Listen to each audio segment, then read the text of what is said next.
going to renovate a lawn, if most of it is unacceptable, you pretty much really just want to start over, in which case you would remove all existing turf and turf type plants, and then you would start over, remediate the soil, and then either sod it or seed it.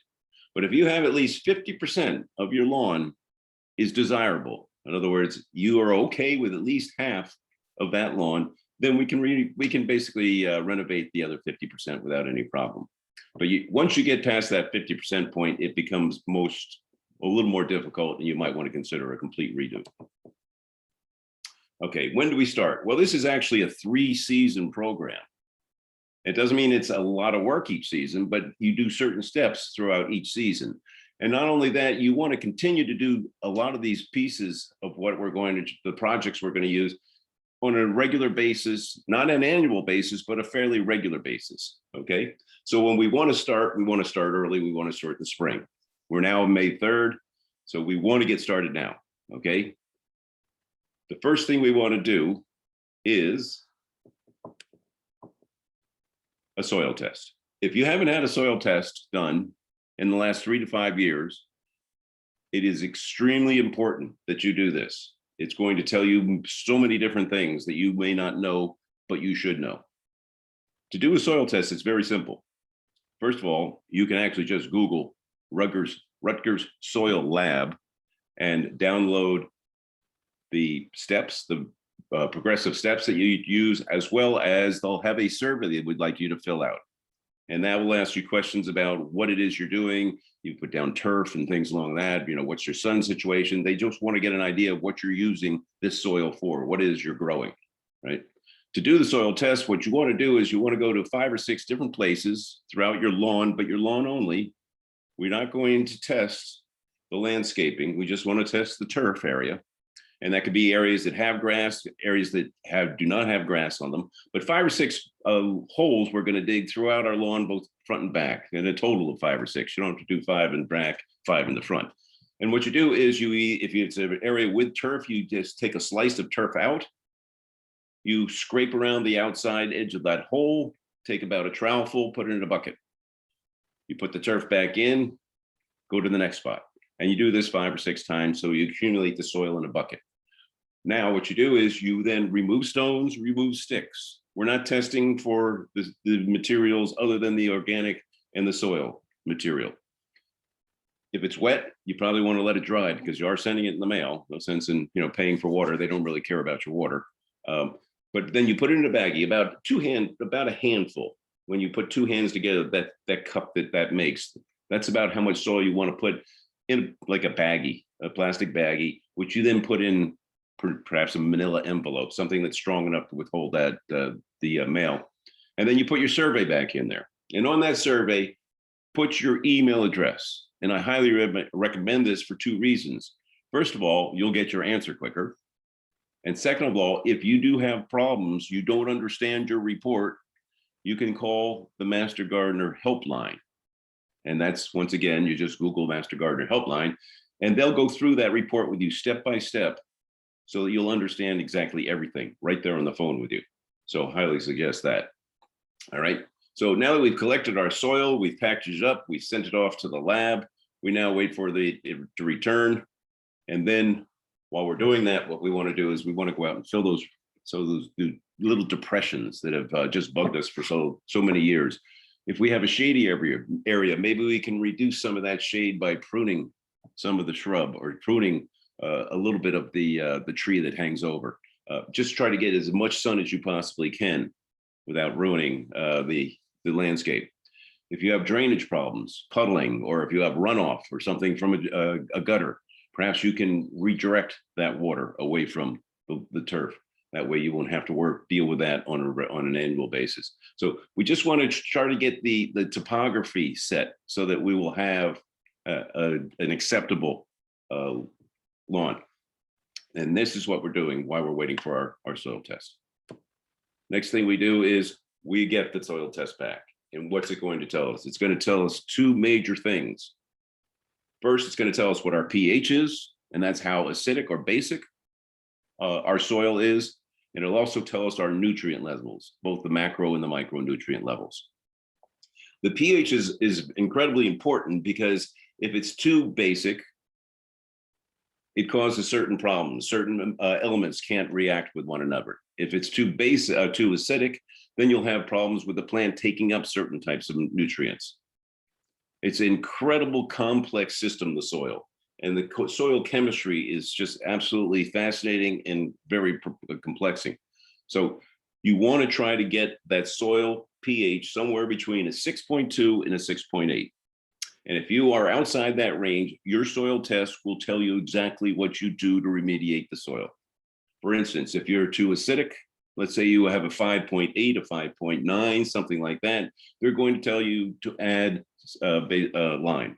And this is just basic calcitic lime. We don't want anything fancy. We don't want the burnt lime. We don't want the fast lime. We would just want basic pulverized lime. It's incredibly inexpensive for what you get and for its weight. And what that will do is they'll tell you for 1,000 square feet, add X pounds of this lime. So if it says add 20 pounds per 1,000 square feet, do not, and I repeat, do not think that because 20 pounds is good, then 40 pounds is going to be great. Because like almost everything in horticulture, more is never very good. Okay, so do exactly what they say because we want this soil pH to be right in the target area that we can. All right. The next thing it's going to tell you is it's going to tell you your macronutrient levels, which would be phosphorus and potassium. We're not going to get the nitrogen level because nitrogen is a very fast acting moving element, and it moves through the soil very quickly. And a snapshot won't give you a very good idea of what your nitrogen levels are from one day to the next. But the potassium and the phosphorus are very stable elements. Once you get those to the correct levels, if you need to correct for it, do not continue to add on an annual basis. There's actually in New Jersey a fertilizer law, and most states actually do have a fertilizer law, and tells you one of many things, but three major things. First, you cannot add nitrogen to your lawn before April 1st or after December 31st. You cannot add phosphorus to your lawn unless you've had a soil test, or you're a commercial with a license, or you just recently planted grass seed. And the third is that it escapes me at the moment, but it's important as well, believe me.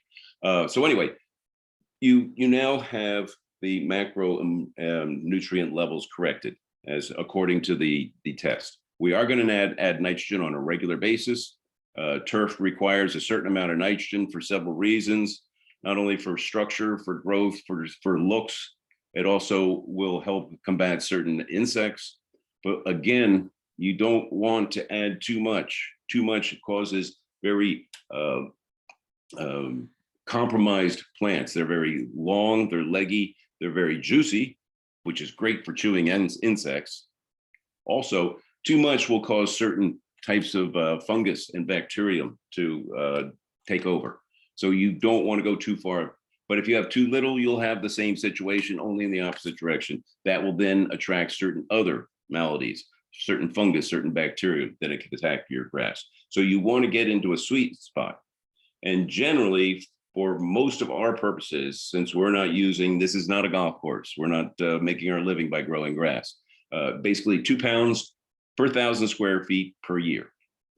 Best time to add nitrogen is in the fall, because you get that growth spurt in the fall. You also then will allow the root structure to continue to develop. But if you want to add a little zip to your lawn in the spring, it's fine. A lot of people, what they'll do is they'll split the requirements. If you add 2 pounds of lime per year per 1,000 square feet, you'll do a 1 pound in the spring and then 1 pound in the fall. Do not do it during the summer. Once that grass starts to go dormant, it will not utilize that nitrogen, and that nitrogen will just basically filter down through the soil into the water table, into your refrigerator. So just do not do it in the spring and in the middle of the summer, okay?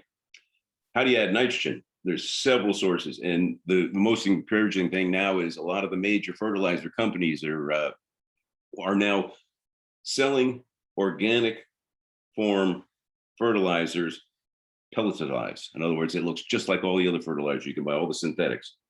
And why do we want to use organic fertilizer? Well, nitrogen comes in several forms. What we want to do is we want to get this form that we're putting down, which is a nitrite. And now we won't get into the chemistry of all this, but that is a form that can't be utilized by the grass plant. What has to happen is that has to be worked on by this incredible microflora and fauna in your soil. The soil structure is just absolutely fascinating. Basically what it is, it forms this huge web of I know, they say there's up to 1 million organisms per cubic centimeter of soil. And what this does, it works on the various nutrients and elements in the soil. So when it receives this nitrogen in this nitrite form, it then will work on it and turn it into a nitrate, which then will be utilized by our grass plant. But it does it slowly and continuously. So now you have a slow release nitrogen, and it doesn't something that runs right through the soil and into the water system. And this is then therefore providing nitrogen on an ongoing basis. So not only is it better on the environment, it's safer to use for all those creatures, both children and pets, but it also will add this nitrogen on a continual basis, on a gradual basis. Okay, things that have been come up. So back in the 80s out at Iowa State, they had found almost by accident that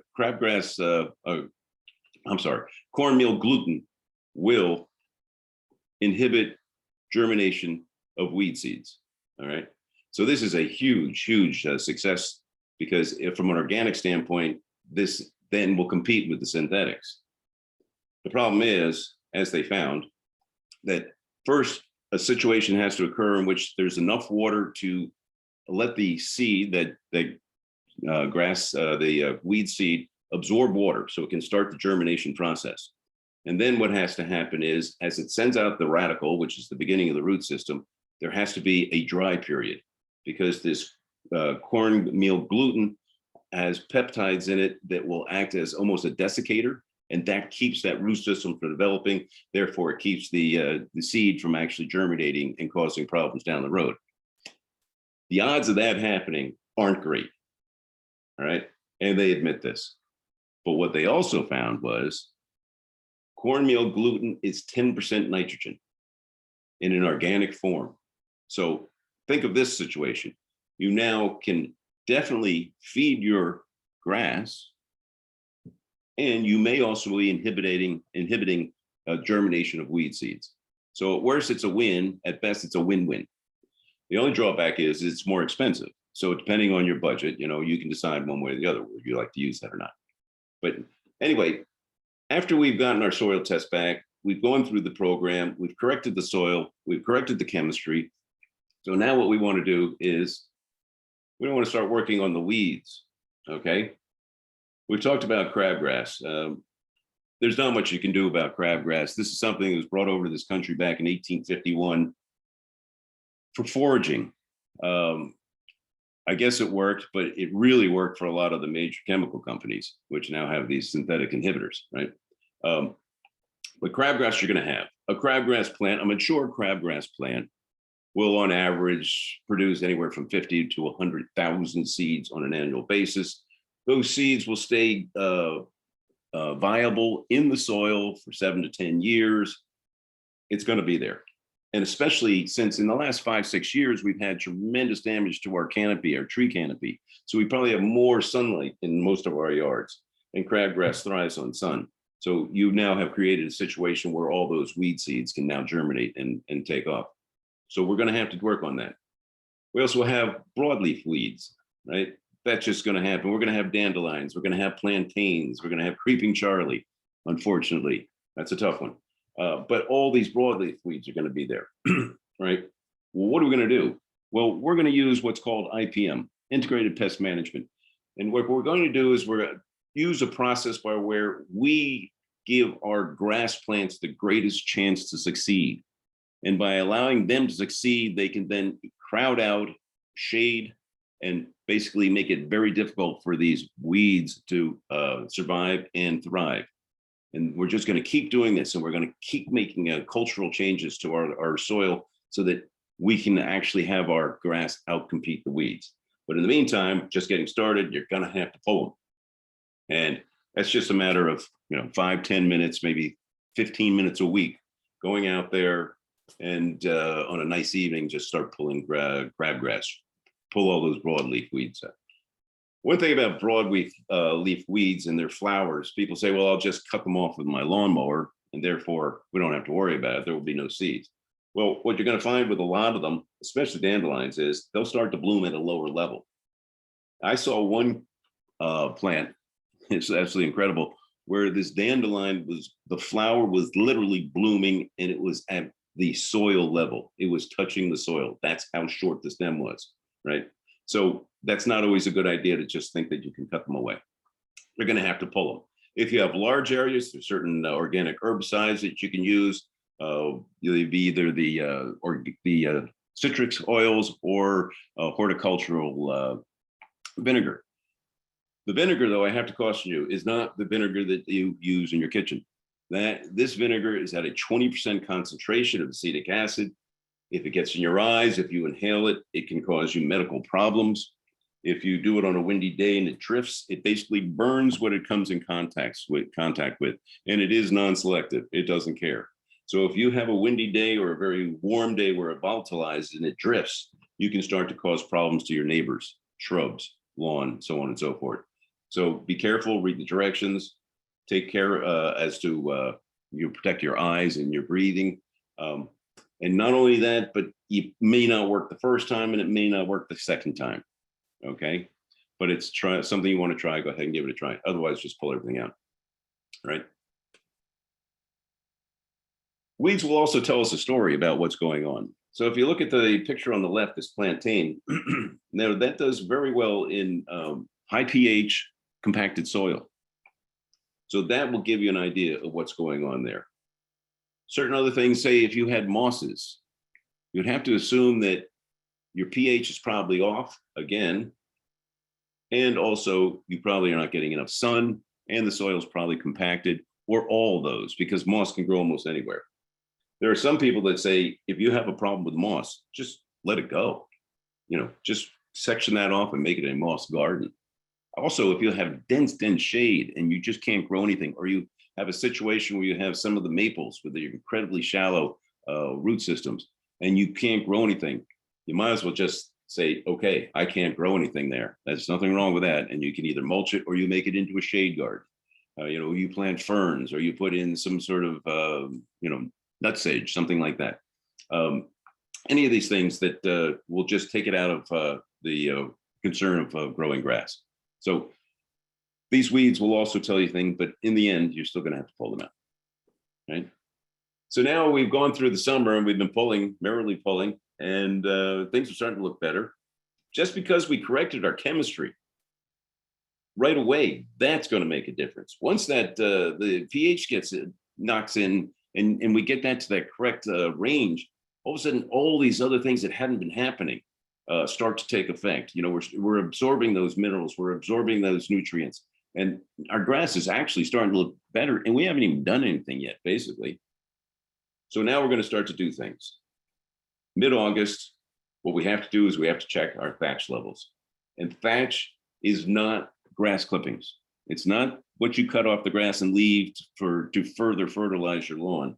It's this material built, it's basically root systems, stolons, it's sheaths from around plants that haven't decomposed, but they form this layer, and it becomes a very spongy layer. And it's that layer, as you see in the picture, between the soil and the midpoint of the grass plant itself. This thatch, what it does was it starts to reduce the amount of oxygen that flows. It also reduces the amount of nutrients that can get down there that we've put down. It also will reduce the amount of water that moves through that system. And unfortunately, it also is a great nesting place for a bunch of chewing insects. All right. So it's something we have to attack. And how are we going to do that? Well, there's two ways you can do it. You can get a hand rake. You can actually use a spring rake if you really, really, are a glutton for punishment. You can get a thatching rake, which if you have a large area, that would be quite a heroic effort. Or you can get what's called a power mower, I mean a power rake or a dethatcher. And these you just rent. They're very easy. They look something like a lawnmower. They have tines that spin very quickly. And what it does, it scrapes the soil. So it basically pulls the thatch out and leaves it up on the surface. So what we want to do is we want to, if we can, cut the existing grass down maybe to 2 inches. If you could, if it's at 3 inches, you might want to do it in 2 strokes, 2 weeks in a row, just bring it down a half an inch. You also want to mark where your sprinklers are if you have an in-ground sprinkler system, because you don't want to run these things over and break up the sprinkler heads, right? And when we do this, we want to use it basically like a lawnmower, back and forth, back and forth. And then we want to go 90 degrees of that and go back and forth again. We want to get all this thatch out, okay? Now, it's just the greatest thing. You're going to love it, except for when you see what it looks like at the end. It's a little scary, I got to tell you. And if you're going to have a social event in your yard within the next 2 weeks, wait, do it after the social event, because what happens is you end up with this. And this in a big picture is kind of frightening because it looks like you're now harvesting hay in your front yard, right? But all that material is this thatch that has been causing all these problems. So now what you do, you have to rake that up or blow it up or whatever, collect it, put it for your own composting, or put it out for the town to pick up for composting. And now you can actually, maybe not, but I believe you can actually start to hear your lawn breathe, because it's just this huge sigh of relief for having all this thatch out of there, right? So as we see, there's another way you can do this. So this is a and or situation. If you haven't core aerated your lawn in the last 3 years, this is something else you might want to consider, right? And what is this? This is a machine that takes a plug out of your soil. It's about the diameter of a dime, and it's either 2 to 3 inches long, pulls them out of these beautiful cores and pulls them out and leaves them on top of your grass, right? So what you want to do is you want to go back and forth with this as well, because you want to get as many holes in that turf as you possibly can, because what's that doing? Once again, it's allowing oxygen, water, and minerals to get down into the soil level.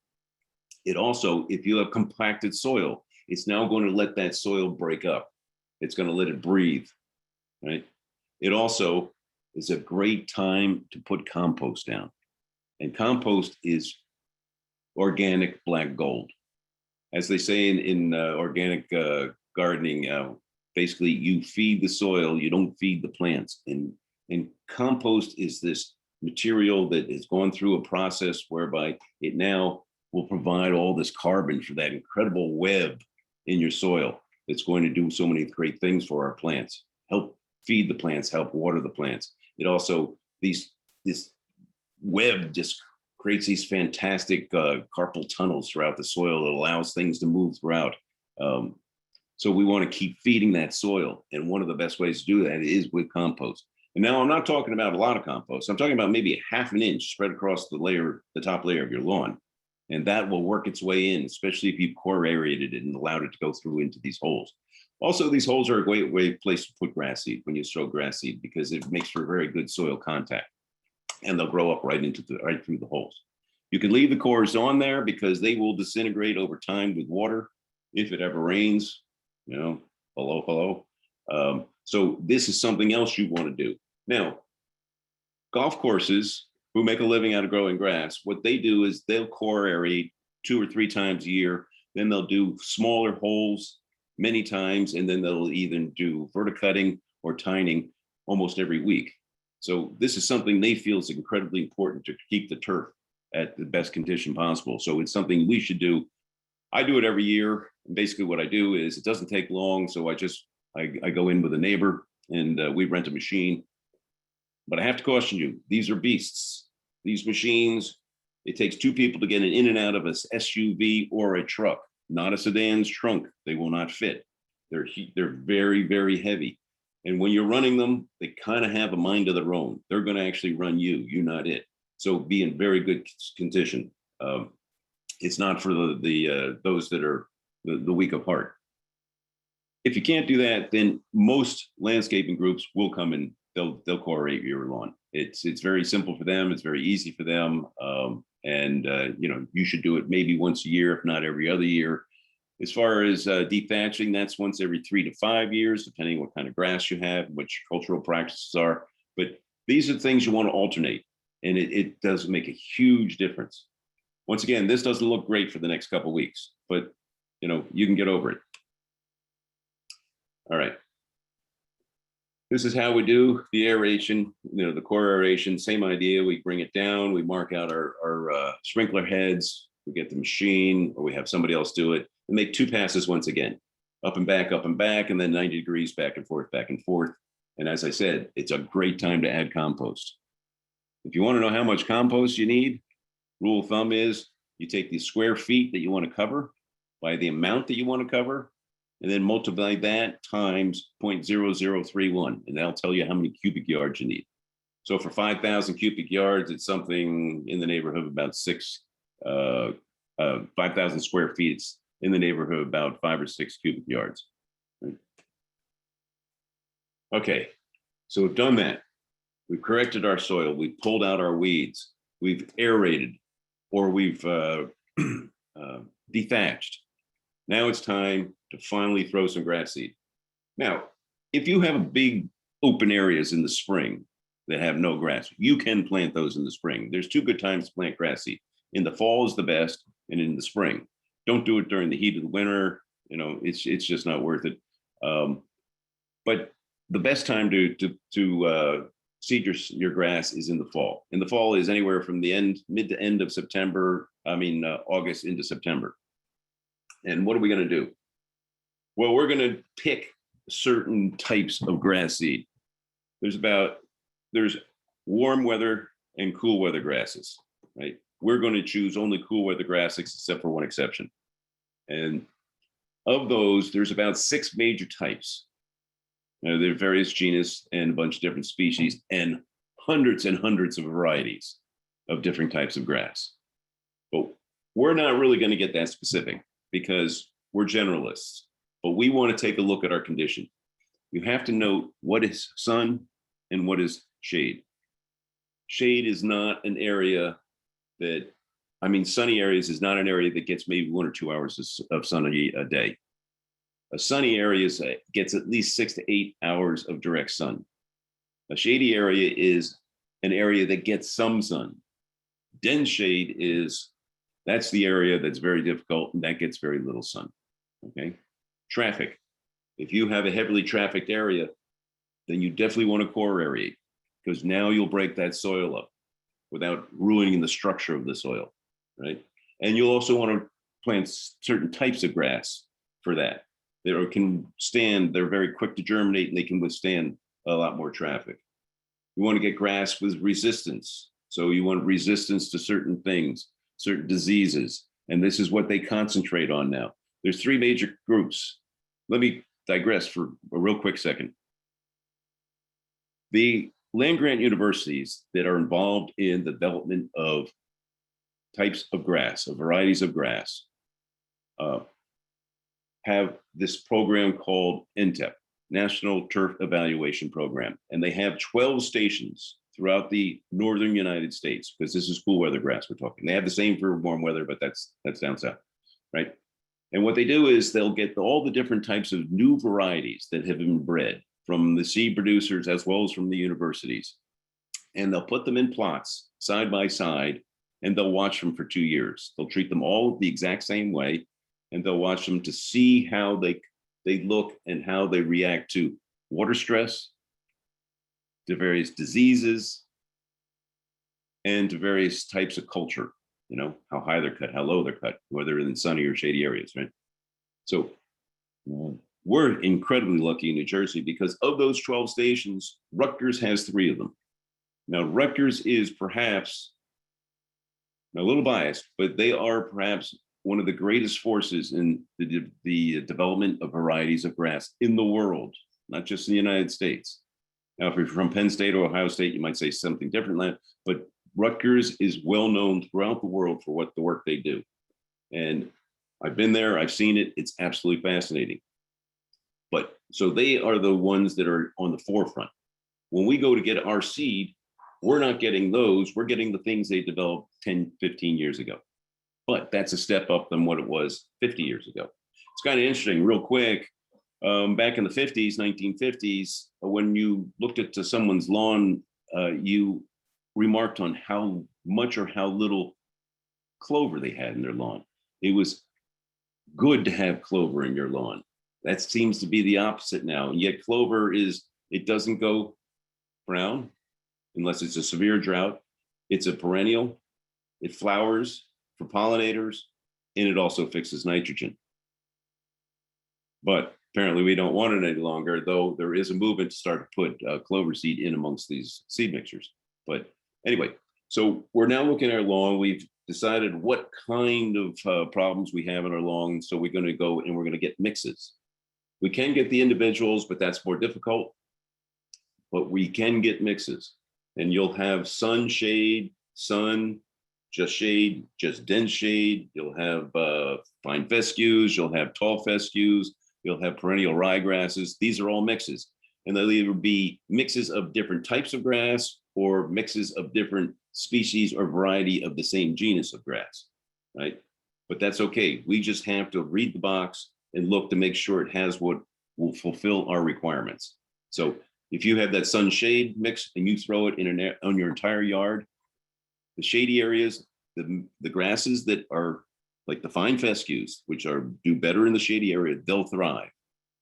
The sunny grasses will not. So the shady grasses will win out. And this is how you do it. You just keep going on. Traffic, you might want to use something like a perennial ryegrass along with the turf type tall fescue.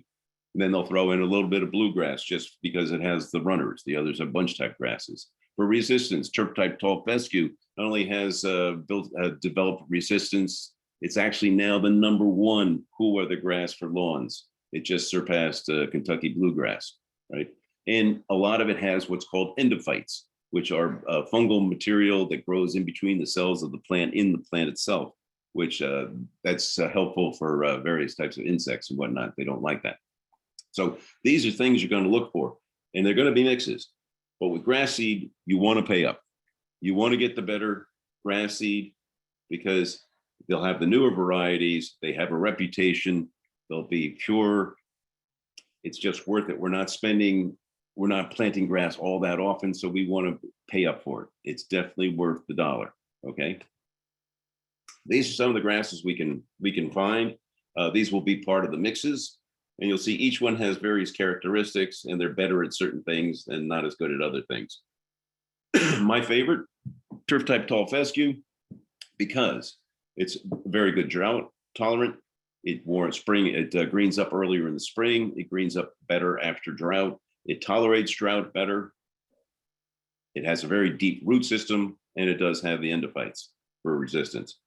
Just personal opinion. You don't have to go with it. They've done great things with it, and they continue to do great things. It is absolutely amazing what they're actually breeding grass to do nowadays. All right. So we're going to get the good grass. We're going to pay you up for it. We're going to get the mixture that fixes or takes care of all of our problems. And we're going to know this because on each box and each bag, by law, they have to tell you what's in the grass bag, what seeds are in it. As well as not only seeds, the type of seeds, it also the weed seeds, what percentage of this, that. So this is how I do caution you though, bring your glasses. The print is incredibly small, but it is kind of, as you get more and more comfortable with what types of grasses you are looking for, it'll be a lot more important for you to know what's in that particular bed. One of the situations we have now is that recently, and whatever that's over the last 5-10 years, the seed companies have started coating seeds with various types of either fungicides or materials that will help with water retention, things like that. So if you buy 50 pounds of grass seed now, only about 25 pounds of that is grass seed. The other 25 pounds is the coating, right? If you were to go online and get the #1 tall fescue from the 2018 NTEP trials, that would be pure grass seed. But that's a lot of work. But anyway, once again, I have to emphasize, don't get the cheap stuff, and whatever you do, Do not get construction grass seed because that has a certain purpose. That's a very fast germinating annual rye. It looks not great, doesn't last long, but it keeps something from eroding. So it gives them time to before they plant. This is the exception to the cool weather grasses. It's one of the only warm weather grasses that will do acceptably well. And it's one of my favorites. It's zoysia. And you know it because it goes dormant in the fall, through the winter, and into the early spring.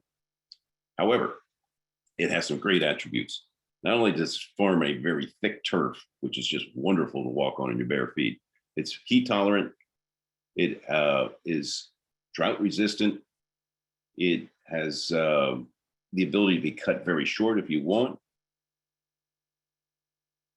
and it also spreads. So if you have it's an active area where you're having divots and things like that, it will actually fill those divots in by its own, on its own, through rhizomes. And the only problem is it will spread into places you don't want it to be. So it will go into the garden, it will go into the neighbor's lawn, it will come into the patio.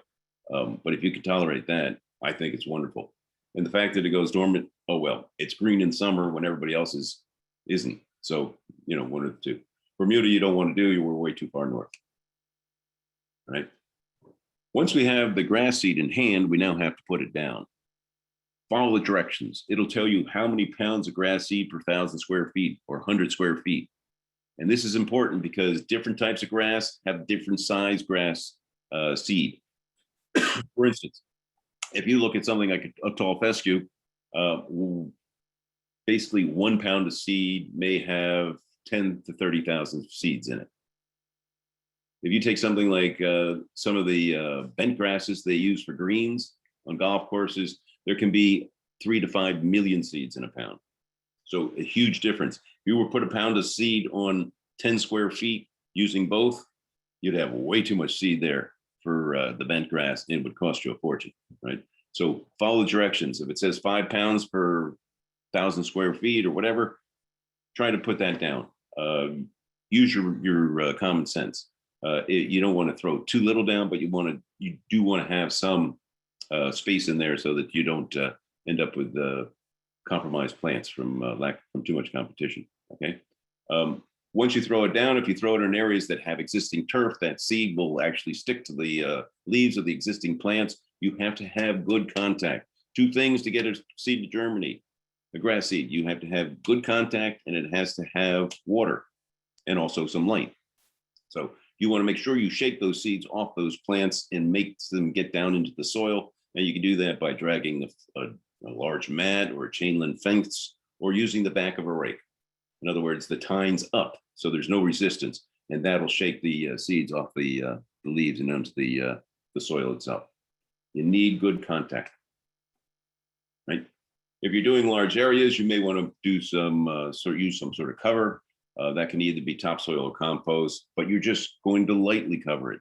Grass seed needs some light to germinate. You don't want to just bury it, okay? Or you can put down straw or burlap. I prefer burlap. It's easier to clean up. Also, you can actually see the leaves of the new plants coming through, so you know when to take it off. It just seems easier, and all you do is just cover the area and make sure you weigh it down so that it doesn't blow away. This is the most important part coming up, and that's watering.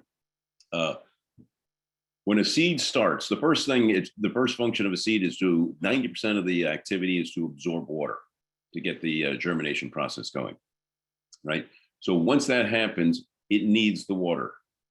It doesn't have the ability to get its own water until it develops its own root system. So we have to water frequently. And I mean frequently, like if it doesn't rain every day, but you don't have to water a lot. You want to keep it moist. You don't have to drown it. So it doesn't take that long, but you have to stay after it. You don't want to get to the point where you lose 2, 3, 4 days, and then you come back and you find it's wilted and died, or it doesn't germinate, one of the two. As time goes on and the plant develops, we're going to reduce the frequency, but we're going to increase the amount.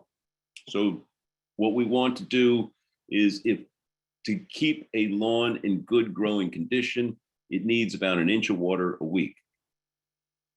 Now, come dead of summer, personally, I prefer just let it go dormant, because it will come back unless it's an incredibly bad situation, in which case the last thing you're worried about is your lawn. There's a lot of other things going on that you're worried about.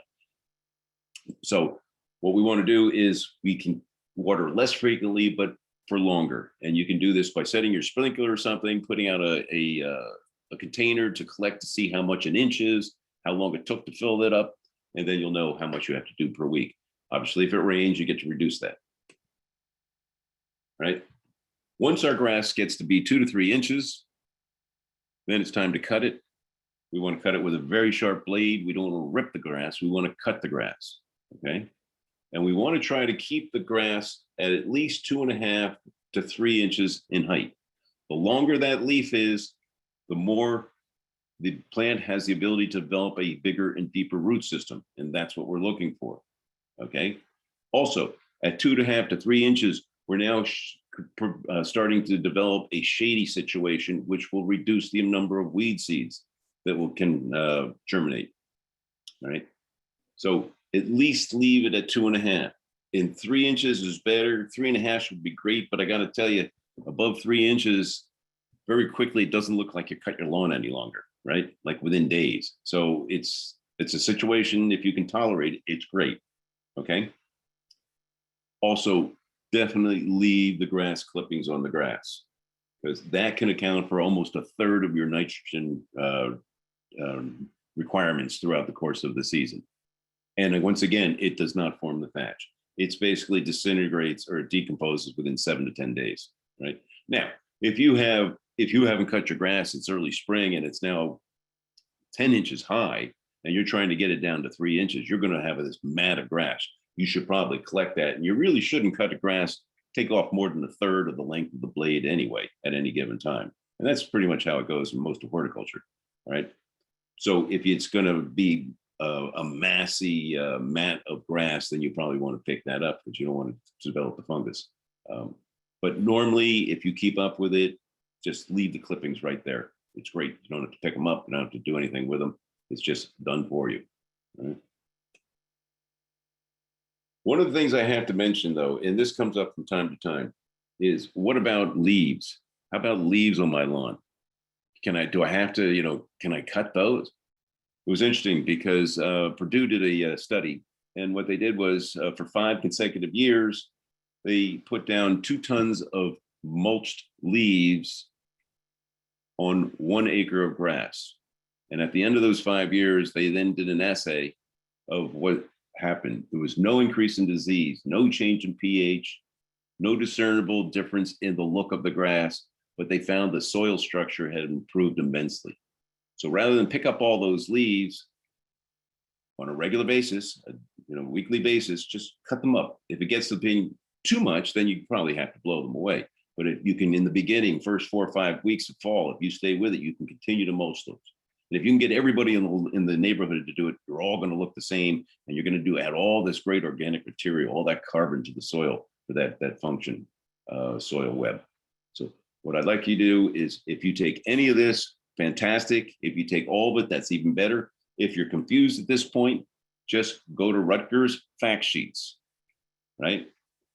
Google Rutgers fact sheets. It'll put up all the fact sheets. Go to the lawn and landscape, hit on that, and then it'll give you renovation of lawns, and it'll go through all these steps. I wish you the best. I hope for the best. I hope it rains this summer for you, and I hope that you can continue and enjoy your lawn from an organic standpoint. Thank you very much. Brian, that was so terrific. Thank you. Thank you so much.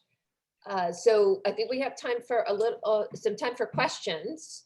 So if you want to put it in chat, you can do that. And then I will ask Brian. Thank you. I'll start out. I do have a question, actually. So you mentioned that there were laws about fertilizer sort of earlier on in your presentation. And I was just wondering, why are there laws? Is it to protect the water table, as you mentioned? Yeah, basically what happens is during that period that you're not allowed to put nitrogen down is the wintertime. Plants are dormant, they're not utilizing it. Nitrogen is very quick to go through the soil, and it will just run right into your water tables. And the rule of thumb is nitrogen pollutes the ocean, phosphorus pollutes the fresh water. And, you know, there's always exceptions. So they don't want you to put down fertilizer. Now, the phosphorus is the same idea. Too much eventually will work its way into the water system. So that's why you're not, you'll see, if you look at all the synthetic fertilizers, it'll be a very high number, a 0, and then another number. That's nitrogen, phosphorus, potassium. The phosphorus will always be 0, except for special fertilizers, and that's usually be for fertilizers when you're just starting a lawn. Okay, great, thank you. Uh-huh. There's another question. Is now a bad time to dehatch? No, actually, I just did mine 9 days ago, and it was fantastic. Dethatching, it's just a cathartic experience, right? And quite honestly, lawn doesn't look bad. Right now, you know, the lawn is actually growing, especially if we ever get some rain. So it recovers very quickly. But now is a great time, absolutely great time. Great. Another question, how to solarize large areas? Yeah, okay. Square feet. Yeah, this is interesting. How big? 7,000. Wow. All right.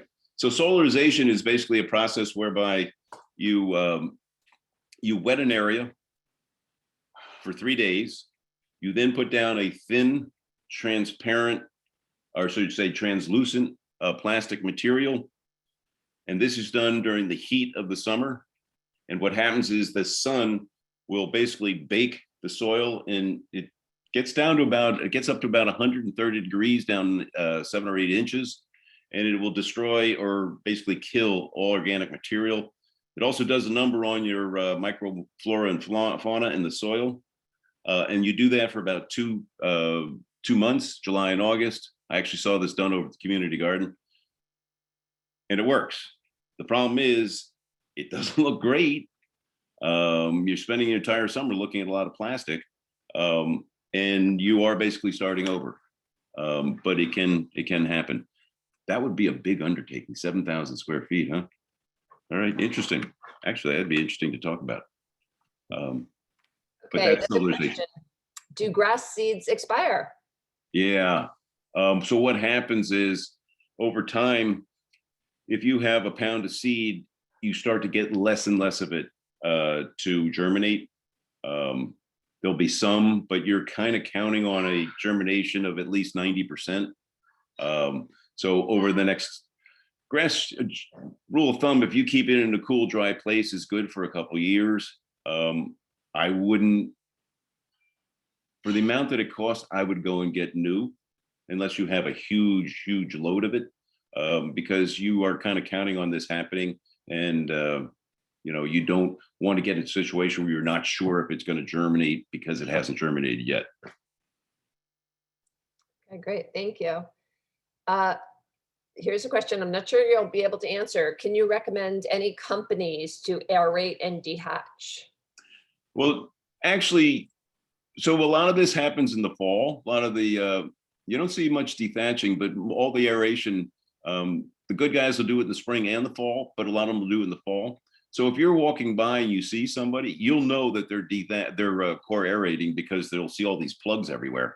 You can just go up and ask them. I've done that. I asked the guy next door one day, and I said, "Would you do mine?" Because he was doing the neighbors, and they said, "Fine." And they just kept going.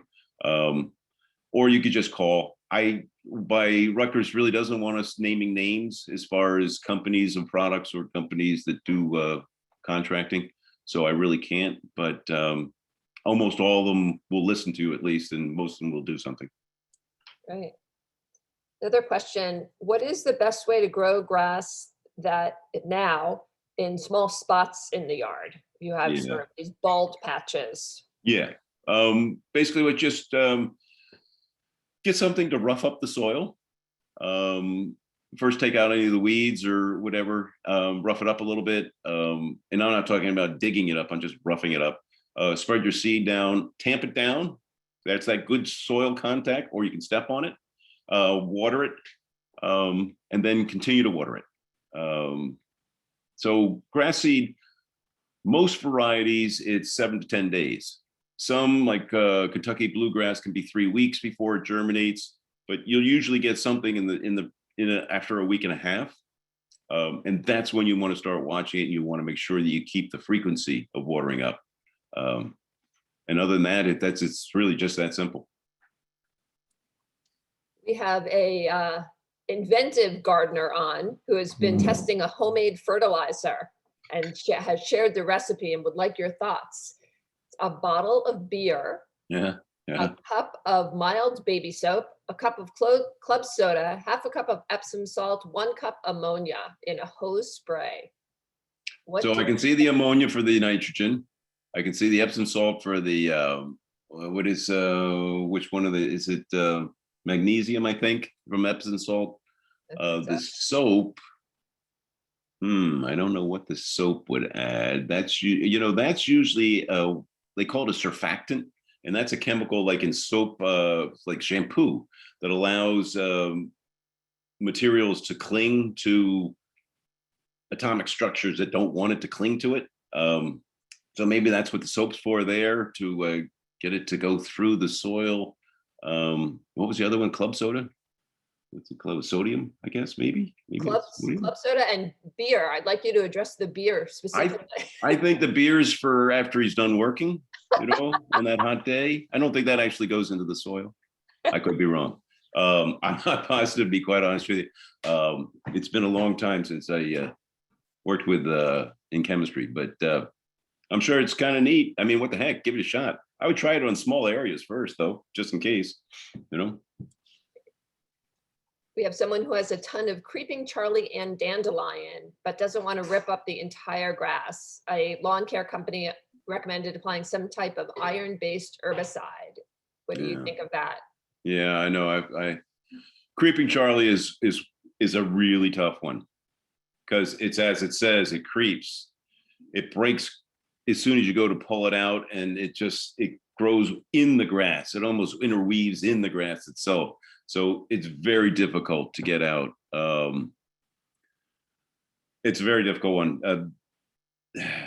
IPM will work over time. You gotta, it does have an attractive flower on the bright side, but if you have a lot of it, it's going to be very difficult. The dandelions, I know there are a lot, but just make sure you get that taproot out. And that usually will start to take care of itself. Quite honestly, though, if you do go ahead and get a soil test and you amend your soil, and you also follow some of these cultural practices, you will start to see a decline in these broadleaf weeds. It also helps to take out as many as you can. But what happens is you'll find that less and less come back. I was astonished this year because I took the dandelions out of my front lawn and there were only 4. So it does work over time. You just have to have patience. But doing some of these cultural practices will help start to reduce the weeds, and eventually you will outcompete them. The Charlie, though, that's a tough one. That nimble is virtually impossible. I don't know what you do there. Anyway. I was going to ask you about invasives because I noticed back on Niles Field over to Rosedale by the community pool in those woods back there. I know there's an invasive flower that's a green leaf with a beautiful yellow flower, and it's gorgeous. It's like blankets the woods back there, but I understand it's invasive. And I just noticed it in our backyard. And someone has commented here asking about how do you begin to deal with invasives? Well, there's some really, really bad invasives. So something like mugwort or knotweed, these are physically tough, difficult invasives. And that basically requires mechanical. You have to dig that stuff out. The yellow leaf, I'm not sure which one that is. I mean, I know over the MRC, we're dealing with a lot of invasives. We're working on a meadow over there, and that had incredible amount of Phragmites and canary grass, and it had those. Have you ever seen the pear tree? Well, the pear trees along Main Street, those Callery pears, very invasive, not much good, and very difficult to deal with. But what we had to do is just mechanically start cutting these things down, cutting them out. You know, if you're in the woods, that's a different story too, because now you're dealing with light requirements, and that wouldn't be this applied to your grass. But if it's in your yard, a lot of times you'll just have to cover certain things for 2 years. The worst, though, by far, and hard, no question about it, is bamboo. The rhizomatous bamboos. I've seen 3 different programs where to get rid of it, and they all involve backhoes. So, you know, hope that you never get that. But as far as the yellow, I'm not quite sure, Margie. And if it's in the grass, then you're just going to try to attack it like all the other broadleaf Yeah, weeds. trying to get it before it takes over everything. Yeah, exactly. And Exactly. one more quick question. What Uh-huh. was the equation to calculate mulch cover? Can you repeat Oh, that? okay. Yeah. So it's your total square feet. In other words, if you have a 20 by 50, right? That's going to be 1,000 square feet. That's your lawn. And then you want to put a half an inch of compost on your lawn. So it's 1,000 times 0.5. So that's 500 times 0.0031. And that tells you how many cubic yards of compost you need. Now, if you don't get that, you can always Google calculating cubic yards of compost, something like that, and they'll give you the formula. But it's good to know, because you don't want to get too little or way too much, because it sits in your driveway. Now, this is a real quick point: compost and mulch. Where can you get it? We get it from the county, and the way you do that is you just Google Morris County compost, because I did it right before we started tonight. And they'll give you the whole story of how you can order compost they deliver it to your house. You can get 5 yards, you can get 10 cubic yards. You have to pay for it, but they will deliver it. And it's compost from the leaves and twigs and things that they collect from Morris County. And they go through this process, the compounding process. They also then test it for heavy metals and a couple other things. So it is certified. If you want to do your yard, you're going to need a lot of compost, and this is a great way to do it. And they will work with you. It does cost, though. It's about 200 yards for $200 for, I think, 5 cubic yards. Okay, great. Someone has added to the chat that it's MUA West Yeah. Hanover Avenue in Parsippany. Yep. And it says it's free in person. Yeah. Now you got to fill up your own garbage cans and truck them home. But if you have a truck, it's great. But for me to do it in my back, in my trunk, I can do like a half a garbage can at a time. It takes a long time to get 5 cubic yards. But that's exactly right. They have free compost and free mulch. Okay. Wow, so you're just paying the delivery fee. Yeah, and once you get to the larger sizes, yeah. But everybody has to pay for it, even the commercials. So they're not trying to pick on us. That's great. Yeah, it is. It's good. Well, thank you again, Brian. I am always amazed at all the knowledge you have in your head, and as it doesn't look like you have even used any notes. So your knowledge is wonderful. Thank you so much for sharing it with us this evening. Thank you to Rutgers. Actually, I should tell everyone this program is no charge to the library. Rutgers Master Gardeners have this collection of geniuses and they lecture on a variety of topics, and it's no charge. So thank you to Rutgers Master Gardeners, the co-op, for allowing this wonderful program. And thank you again, Brian. Well, thank you, Margie. I really appreciate it. Okay, good night, everyone. Thank Good night. you. Bye-bye.